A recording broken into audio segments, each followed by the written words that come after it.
দাদার বাচ্চা আমার আমগুলা খায় রে। আজকে আম খাওয়া চুরি আমি ধরবো। আমি এসে গাছ উঠে বয়ে থাকি।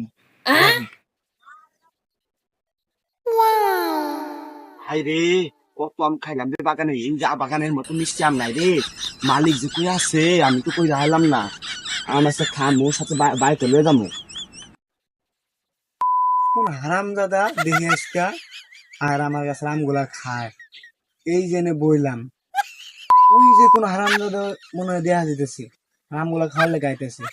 আচ্ছা দেখি কি করে। আম রে মিষ্টি রে, আচ্ছা মানে কেউ নাই। আচ্ছা খামো। ওই যে হারাম দাদার বাচ্চা আমগুলা খাইছে। থাম আমি ধরতাছি।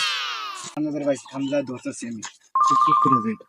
আমগুলা যে স্বাদ রে, আরো খামো আর বাড়িতে লয়ে যাবো। এই যে হারাম দাদা তুই আমার আমগুলা খাইছস।